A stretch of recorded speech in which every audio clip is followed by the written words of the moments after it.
Welcome back to the Artie Lange Show from the SUMadison.com studios here in Lower Manhattan. My next guest, interesting guy, wrote an interesting book called The Beatle Who Vanished. There it is right there.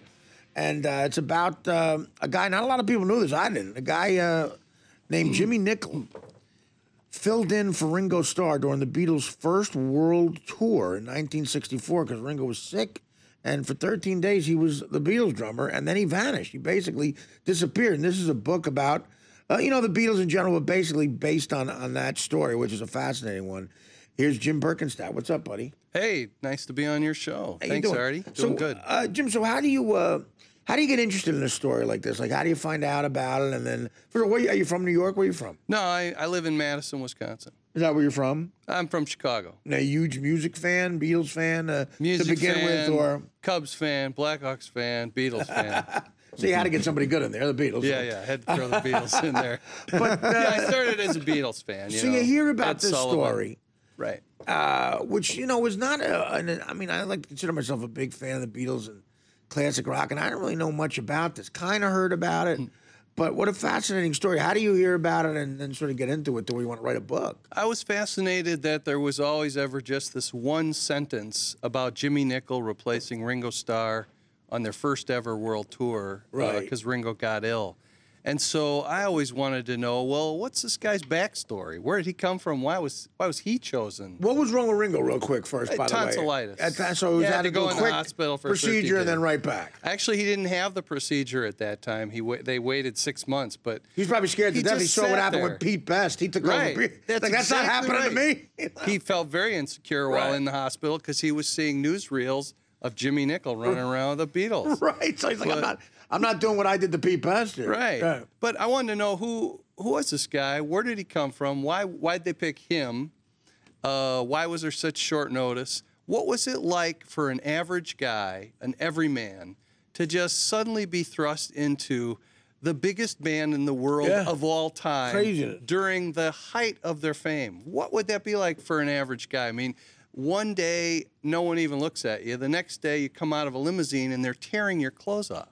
And they want a piece of you. Yeah. So I wanted to know about that. And then I thought, how does a young guy who was 25 at the time, he's a little older than the Beatles, how does he deal with that 15 minutes of fame the whole rest of his life? So how does he approach dealing with life after he's been to the top of the mountain and touched the sun? It is fascinating. So I thought, well, I'll try and write an article about it. There's not much out there.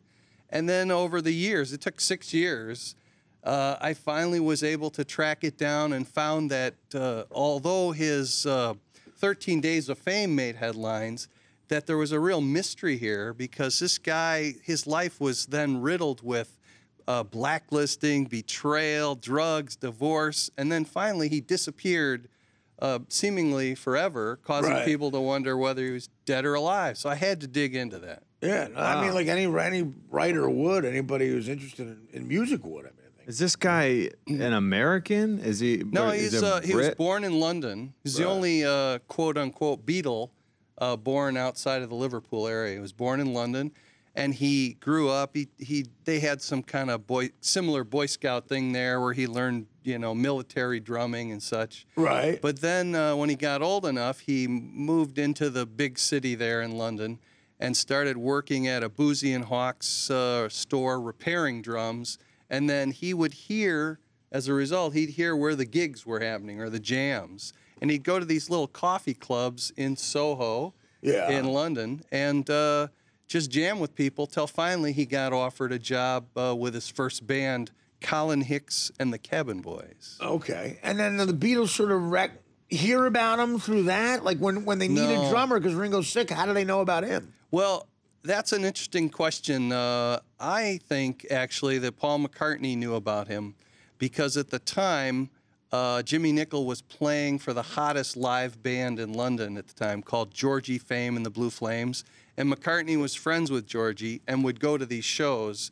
And a lot of them would start at midnight and go till about 6 in the morning. Right. And so he saw Jimmie there. Also, a couple months before they needed him, or knew they needed him, Brian Epstein was in a studio where Jimmie Nicol was playing drums for a guy named Tommy Quickly, who was one of Epstein's proteges. And Epstein was a legendary manager of the Beatles. Right, who's being inducted into the Hall of Fame this week. Another guy, yeah. Yeah. Wow. So he knew about him, and McCartney knew about him. Right, but they actually didn't ask him first. Sort of a little-known thing. Again, I found that 2 other drummers were asked first ahead of Jimmie Nicol. And the first one, Ray Duval, was someone they had seen on one of the bills with the Beatles over the years on tour. He said, "No, I don't think the Beatles are going to amount to anything." So he lost his chance. Wow. And then the next guy, Bobby Graham, was a famous session player in London, and he said, "If I take 2 weeks off to travel with you guys, and I come back, the guy that calls the sessions isn't going to call me for a month, and I can't afford to lose the income." He said, "There's this guy, Jimmie Nicol. Call him."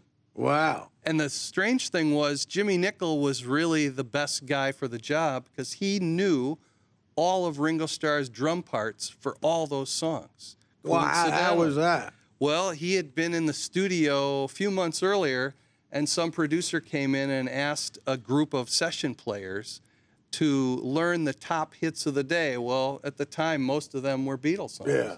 So he had to read.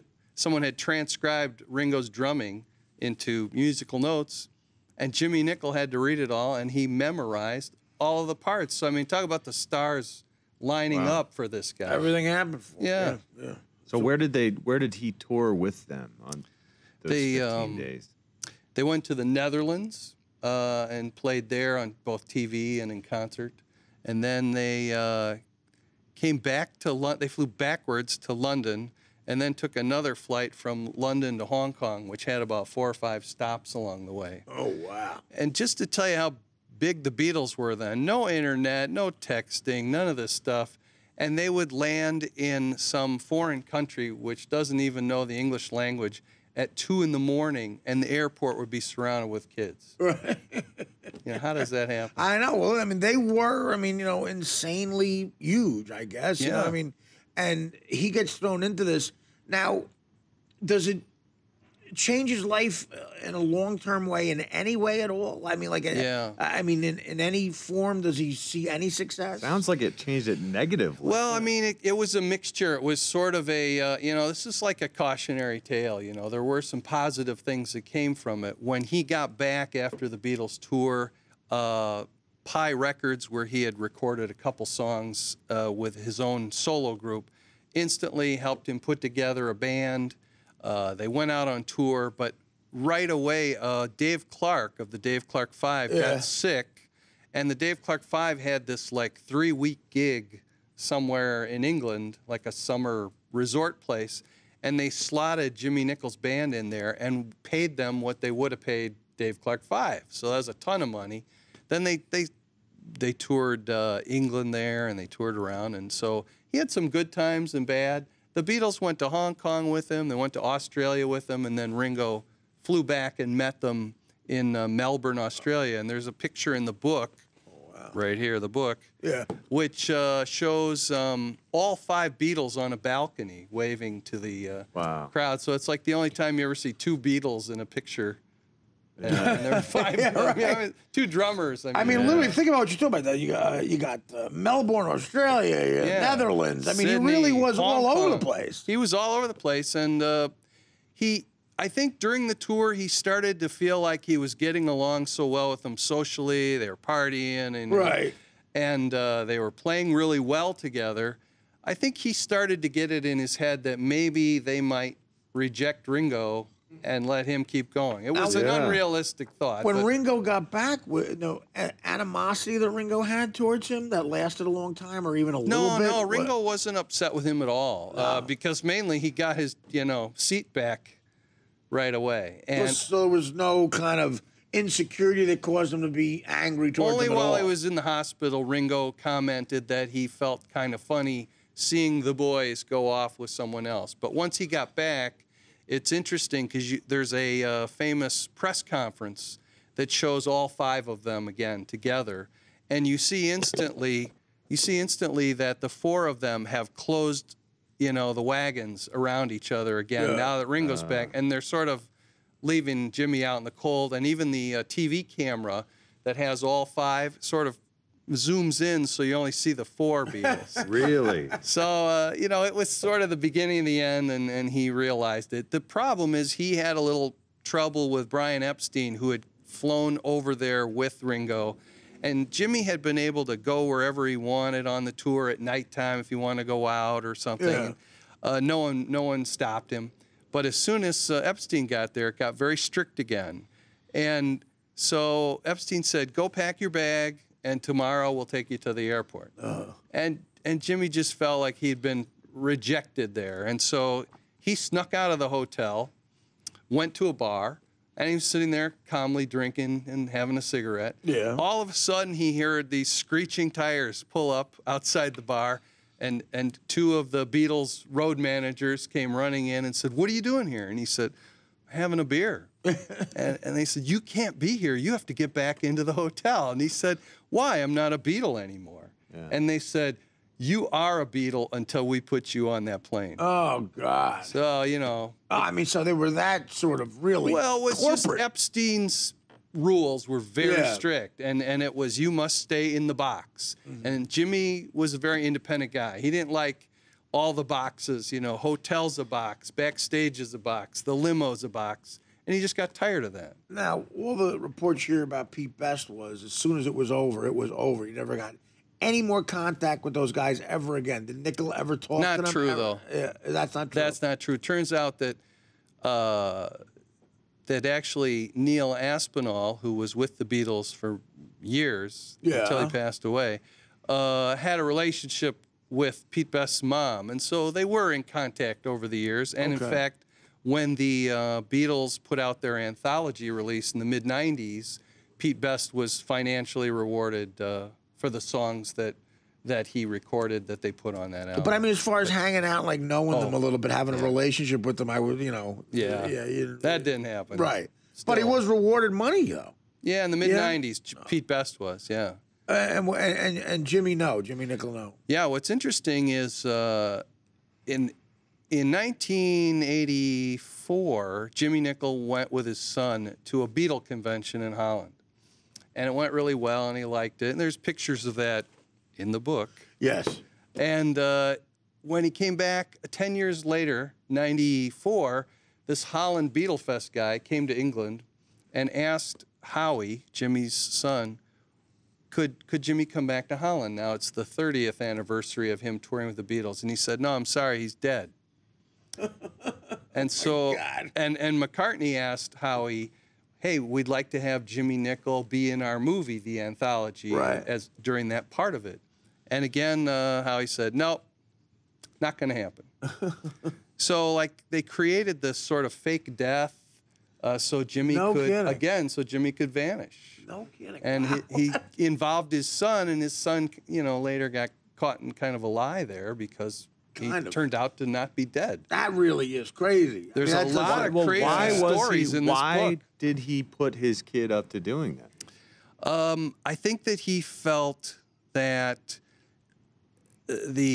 I guess what it is that he had sort of a love-hate relationship with having been in the Beatles. And they wronged him, so he's not going to give them any. I think he felt later. I later interviewed his second wife in Mexico City, and she said that he was upset and thought when his career went down the tubes after the Beatles that it was Brian Epstein's fault and that he had blacklisted him. I didn't find any evidence of that, but in his head, that's how he felt. So, but yet whenever he wanted to attract people to a show or something, like in a club, he'd have the marquee say, the fifth Beatle, Jimmie Nicol, you know, live in concert. Right. So it's kind of a love-hate thing. Right. Yeah. Well, that's a fascinating situation about how you hear that the Beatles, even the Rolling Stones, for as rock and roll as they try to seem, there's so many strict rules that Mick Jagger has, all this other stuff. Yeah. But Epstein and the Beatles, definitely a lot of stuff like that. It's a great book. You can stick around for a little bit, right? Sure. Yeah. Sure. Again, the book is The Beatle Who Vanished by Jim Berkenstadt, and it's about this little-known guy, Jimmie Nicol, who definitely was a big part of the Beatles for at least a couple of weeks. Yeah. Right. And then vanished.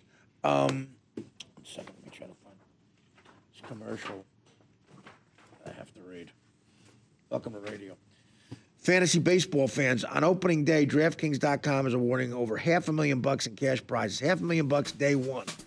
And there's way more to come. You got to check out DraftKings.com, America's favorite one-day fantasy sport. DraftKings is like watching your favorite sport over and over again. It's like sports fantasy. A guy named Sam won $100,000 his first time ever playing. Seriously, $100,000 to Sam, day one. It's easy. Just pick a team in minutes. Any sports fan can do this. Right now, you can play for free to win real cash. Enter Artie, A-R-T-I-E, today at DraftKings.com to get free entry into another huge contest. We're awarding over $400,000 in cash prizes. $400,000. Free spots are going quick, so enter Artie now at DraftKings.com. That's DraftKings.com. We'll be back with Jim Berkenstadt and the Beatle who vanished right after this. The Artie Lange Show, weeknights on Audience, only on DirecTV.